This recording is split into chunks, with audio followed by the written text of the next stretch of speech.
nimumwegere.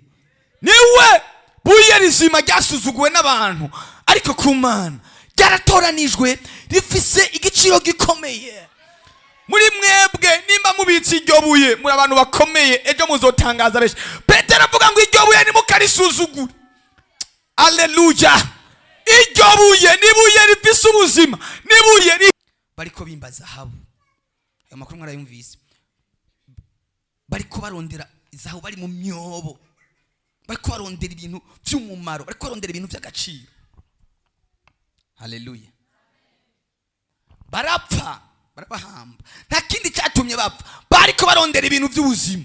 Reka nababwire, uzotume wemera upfe, ntazogira ikintu gigukura ku Mana. Tumupfa ariko usigarana iryo buye. Iyo bagiye kuraba agaciro k'igihugu, bakiraba agaciro kaco, nibakarabira ku bindi, bakarabira kuri zahabu igihugu gitunze, bakirabira ku mabuye y'agaciro igihugu gitunze, igihugu bakagihereza agaciro bivanze ku gakiza. Asangwa mwarayumvirije mukumva yuko umwami wacu agira neza, nuko mumwegere ari we buye rifise ubugingo, ryagawe n'abantu, ariko ku Mana ryaratoranijwe rifise igiciro. Riri n'igiciro, mubakwe nk'amabuye afise ubugingo, kugira ngo mube inzu yo mu buryo bw'impwemu, mugire ibango ry'ubuherezi ryera, ngo mutange ibimazi byo mu buryo bw'impwemu bishimwa n'Imana kubwa Yesu Kristo. Kuko mu byanditswe harimo aya majambo ngo, raba ndashira Isiyoni ibuye rigumya imfuruka, ryatoranijwe, riri n'igiciro, kandi uryizera ntazomara amazwa. Nuko mwebwe abizera ni mwebwe mwagerewe icyo giciro, ariko kubanka kwizera, ibuye abubatsi bagaye niryo ryahindutse irigumya imfuruka, n'ibuye ritsitaza n'urutare rugwisha, kuko batsitara ku ijambo ry'Imana bataryumvira, kandi nico bashiriweho. Imana itugirire neza. N'aya majambo y'Imana, kandi ndabizi neza araza kugufasha, kora nanje yamfashije, kandi ndabize ko ari cyo ngiye kwakira mwaya majambo. Iyo ndakubwira ijambo nanje mba ndiko ndibwira. Aya majambo murabizi ni Petero yayanditse, ayandikira ubwoko bw'iwabo, ayandikira ubwoko akomokamo. Haleluya. Abayuda hageze igihe basanzara, barasabagira, bivanye n'ibyago byari byateye ishengero riri mu gahamo. Ishengero rirasanzara, amashengero agenda arashingwa hirya no hino. Iki gihe rero Petero yari karabandikira, haleluya, kugira ngo abakomeze mu kwizera. Iyo tuza gusenga tuba tuje kurondera ibidukomeza, tuba tuje kurondera kugororoka no gutungana gose, kuko biravuga ngo umuntu wese adasenga yamana ibyaha vyiwe. Iyo wegereye Imana biragukuza, birakuduza ku rundi rwego, birakuduza ku rundi rugezo. Haleluya. Rero aya majambo ayandikira aba bantu tuvuga ko bwari ubwoko bw'iwabo, ryari ihanga ry'iwabo. Ababwira kubwira ibuye rifise ubugingo. Haleluya. Ndashaka tuvugane ku bwari no buye rifise ubugingo. Bwana sifiwe. Ibuye rifise ubuzima, ibuye ritembera mu bugingo. Undi iyo tubonye amabuye, hari ibuye urigera ubona rifise ubuzima? Mabuye wowe wabonye ibuye rifise ubugingo muri ryo? Mu mabuye agaragara, mu mabuye afadika, nta buye rihari rifise ubuzima kiretse ibuye rimwe ryonyene. Haleluya. Ibuye ryonyene. Petero ababwira ngo nshaka ndabasobanurire ivyiribuye rifise ubuzima. Nagendanye naryo igihe kinini, ntararisobanukirwa nk'irifise kamakenga. Nagendanye naryo igihe kirekire, ntararisobanukirwa neza. Haleluya. hari umuririmbyi yaririmbye aravuga ngo buye yewe buye rifise ubuzima abubatsi bararikengereye. Haleluya. Iyo umuntu agiye kubaka inzu, mu kubakisha amabuye ntapfa amabuye yose yubakishije, araba amabuye meza. Burya amabuye nayo, amabuye aratandukanye. Hari amabuye ugasanga yitwa amabuye mugabo ugasanga nakomeye, ariko akaba n'ayandi mabuye y'amasare akomeye cyane. Bwana sifiwe sana. Rero Petero ababwira ngo nshaka kubabwira ibuye ritandukanye n'amabuye muzi. Iryo buye muri ryo harimo ubuzima, iryo buye muri ryo harimo ubugingo. Uwarimenye akaritahura ribasha nawe kumuha ubugingo, ribasha nawe kumuha ubuzima. Kuri uyu mugoroba turakeneye iryo buye kugira ngo riduheshe ubuzima. Yaba munyumvise mwamuteye haleluya. Ibuye ritanga ubugingo, ibuye urifise ntahagari ku mutima. Haleluya. Ntahagari ku mutima. Ibuye ryagiye rikora ibikorwa bitandukanye kuva kera.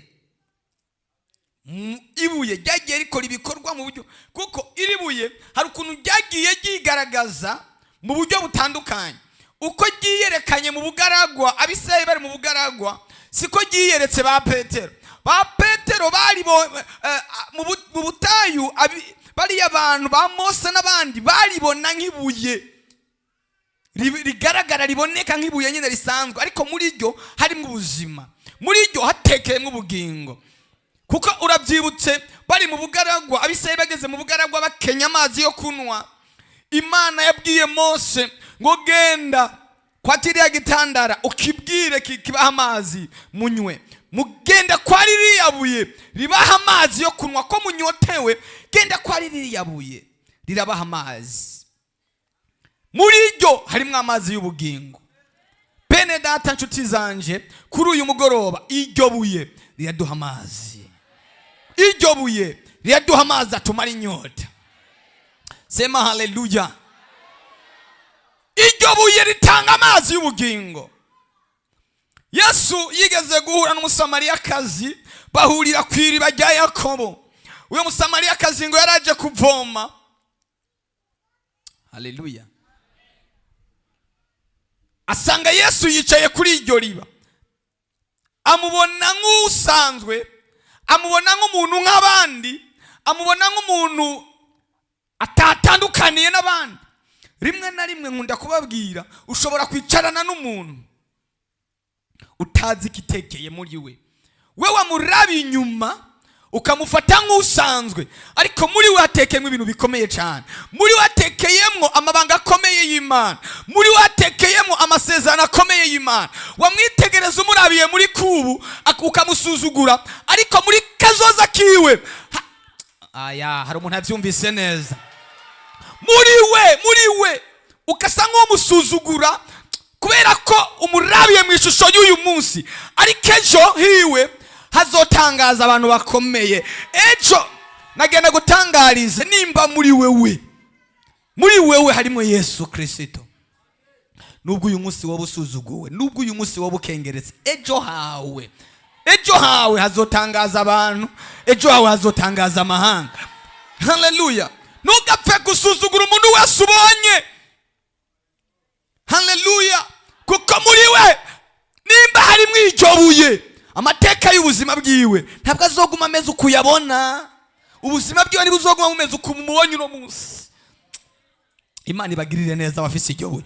Petero aravuga ngo nimba iryo buye mwararyumvirije mukamenya ingene rigira neza, rihindura amateka y'abantu, n'ibuye rihindura imibereho y'abantu, tunga iryo buye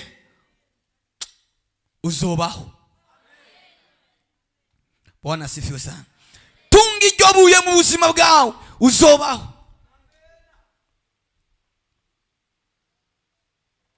Amen, amen. Ibuye ry'ubuzima. Ushobora gukengeka, ugasuzugurika, ugatukwa, ritandukanywa bivanye n'umwambaro bariko bakurabiramwo w'uno munsi, ariko muri wewe ibuye riranyegeje. Yesu ashimwe.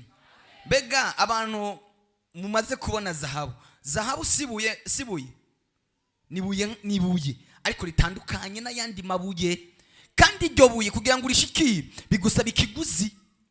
Zahabu, diyama, ibuye, mabuye ratandukanye. Iyo umenya ahantu hari zahabu, Bibiliya iravuga ngo Yesu yaciriye umugani abantu, arababwira ngo habayeho umuntu yari karagendagenda ngo agera ahantu kwitongo, biryo tongo agitegereje abona ibimenyetso bimwereka yuko muri iryo tongo harimo amabuye y'agaciro. Haleluya.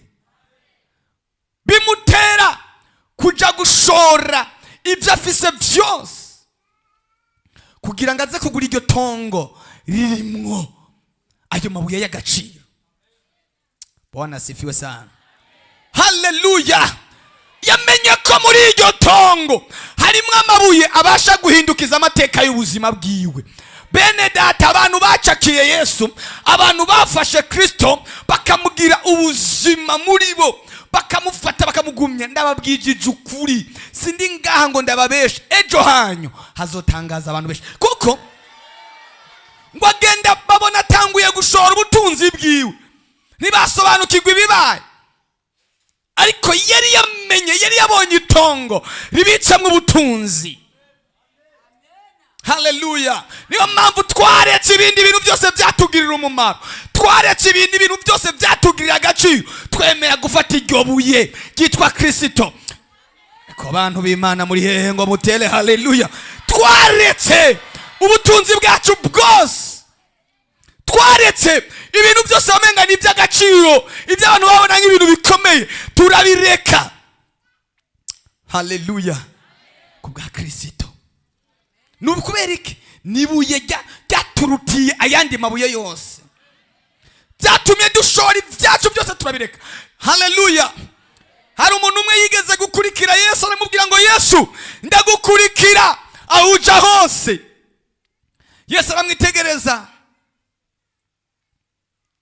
aramubwira ngo kugira unguriki, kugira ngo tujane, genda ugurisha ubutunzi bwawe bwose, kuko genda ikintu cy'agaciro, ndibuye ry'agaciro, genda ugurishe ibintu byawe byose ubihereza abo, uze tugende. Haleluya. Kuko jewe ntushobora kumfatikanya n'ibindi bintu mu buzima bwo gukurikira Imana. Kugira ngo dukurikire Yesu neza, hari ibintu bisaba ko twiyambura tugatandukana navyo. Haleluya. Ibuye ry'agaciro, iyo wamenya ahantu riri. Numvise mu minsi heze, nawe mwarabyumvise n'amakuru yabaye, abantu bashika 14 hariya muri Cibitoke baguwe ko n'umusozi, ariko aba bantu ndabagira gute, tumupfa hakuva ku Mana. Semeni haleluya. Tumupfa hakurekura Yesu. Barapfuye, barabahamba, bariko barondera ikintu cy'agaciro, bariko barondera amabuye y'agaciro, ariko yari amabuye yo ngaha kwisi. Ariko uyu munsi ninde muntu yo kwemera gupfa kubwa Kristo? Bibiliya iravuga ngo turahamwa ariko ntiturageza kukuvishwa amaraso. Duhura n'ibigeragezo bikomeye ariko ntiturageza kukuvishwa amaraso. Mbega nihagera kukuvishwa amaraso, kunanirwa kwihangana kutuntu duto, kutuntu dusanzwe, ari umuntu yaretse Imana, wamubaza igituma yaretse Imana, ukumva n'ubuntu budafashe, ukumva n'ubugeragezo budafashe, nihaza ibikomeye uzoshobora guhagarara gute? Reka Imana iduhe imbaraga zo gushobora guhagarara kugeza no ku rupfu. Asemene haleluya. Imana iguhe inkomezi kuri uyu mugoroba.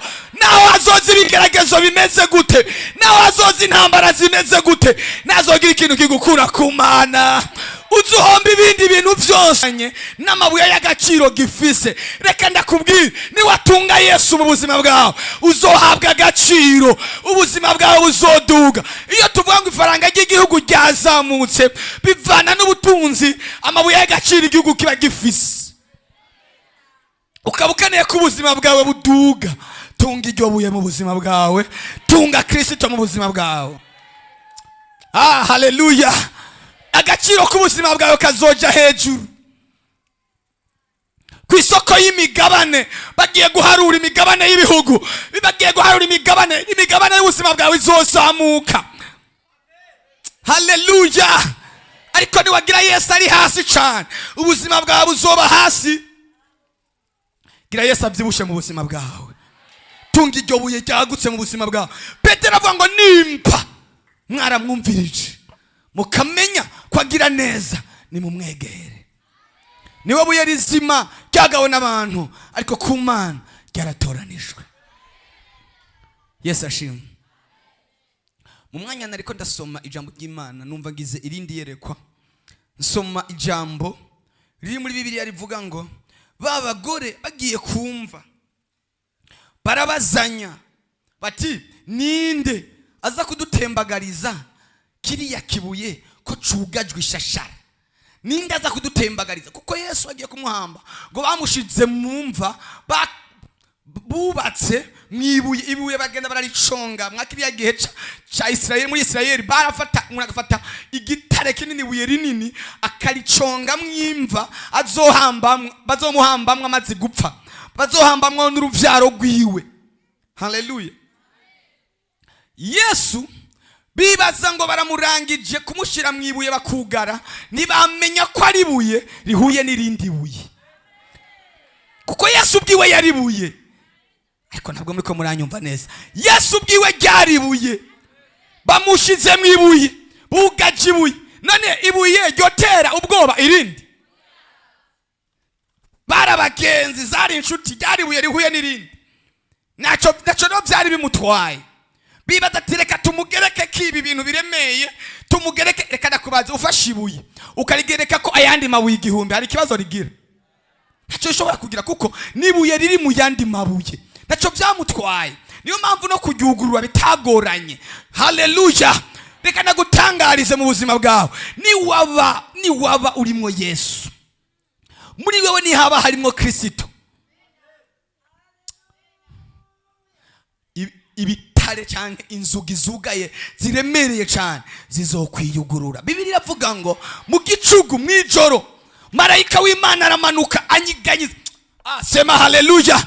Atembagaza ikibuye, ahejeje kugitembagaza acicarako. Sema haleluya.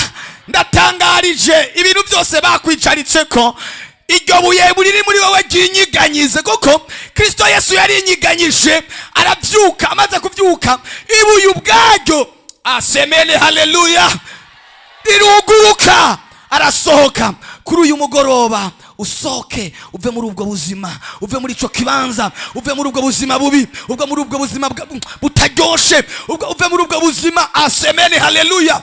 Bari bafise ubwoba ikiza kubugururira. Ndiko ndatangariza umuntu ari hano afise ubwoba, yibaza ingene aza gusohoka mu kibanza arimo kigoye. Umva, marayika w'Imana agiye gutembagaza iryo buye, naheza kuritembagaza agicareko. Abumva bizeye umwami Yesu nibatele haleluya. Atembagaza iryo buye, naheza kuritembagaza agicareko, maze usohoke uhabwe umwidegemvyo. Ndavuze ngo uhabwe ubuzima bw'umwidegemvyo biciye muri Yesu Kristo. Imitwaro yose bakwikoreje ikuveko. Imitwaro abadayimoni bakwikoreje ikuveko. Ibibazo isi yakwikoreje bikuveko. Biravuga ngo Yesu asohotse. Sema haleluya. Asiga imva irangaye. Reka nabatangarize, imva Yesu yarahambwemwo nta kirimwo, iracuguruye, hareze imyaka irenga 2000. nta kiri muri yo. Yesu ni muzima. Namba ari muzima, nawe arakugira muzima. Biravuga ngo twazuranwe na Kristo, tugirwa bazima nawe biciye mu rupfu rwa Kristo. Haleluya. Twagizwe bazima. Imana ibagirire neza. Nari mvuze ngo Imana ibagirire neza. Haleluya. Sema haleluya. Imana ibagirire neza cyane. Abumvise irija